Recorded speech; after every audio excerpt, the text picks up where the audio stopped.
జగన్ ఆలోచనలోంచి పుట్టిన ఓ పథకాన్ని ఇప్పుడు కూటమి ప్రభుత్వం అమలు చేయబోతోందా?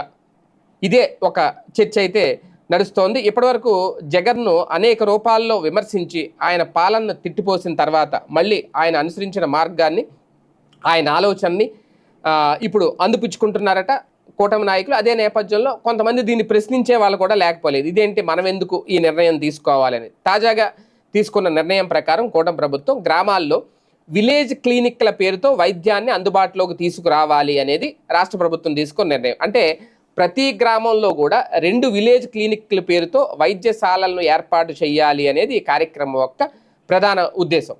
దీని ద్వారా గ్రామాల్లో వైద్యాన్ని మరింత చేరువ చేయాలి. ఎందుకంటే ఈ సీజనల్ వ్యాధులు ఇలాంటివి రాకుండా తీసుకోవాల్సిన జాగ్రత్తలు, అవగాహన కల్పించే కార్యక్రమాలు చేయాలంటే ఖచ్చితంగా ఇలాంటి క్లినిక్స్ ఉండాలి. అందుకే జగన్మోహన్ రెడ్డి అప్పుడు అది పెట్టారు, దాన్ని విలేజ్ క్లినిక్ అనే కాన్సెప్ట్ తీసుకొచ్చారు. అయితే ఇప్పుడు వీళ్ళు దాన్ని 2 పెడతానంటున్నారు. అది విలేజ్ క్లినిక్ అనే దాన్ని కాన్సెప్ట్ మార్చి ఇప్పుడు వీళ్ళు ఏపీ క్లినిక్ అనేదో మార్చబోతున్నారట.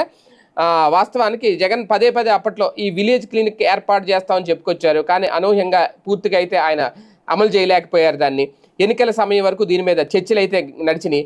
ఈలోగా ఎన్నికలు రావడం, ఆ ప్రభుత్వం దిగిపోవడం అంతా మారిపోయింది. ఇప్పుడు మళ్ళీ గ్రామాల్లో ఈ విలేజ్ క్లినిక్ కాన్సెప్ట్ని అయితే తెర మీద తీసుకురాబోతోంది. ఆరోగ్య శాఖ దీనికి సంబంధించి ఇప్పటికే చర్చించింది. ప్రజలకు వైద్యాన్ని చేరువ చేయడం తప్పు కాకపోయినప్పటికీ వైసీపీ అమలు చేస్తామని ప్రకటించిన పథకాన్ని ఇప్పుడు మళ్ళీ వీళ్ళ భుజాన్ని ఎత్తుకోవడంపై ఒక చర్చ అయితే అంతర్గతంగా జరుగుతోంది.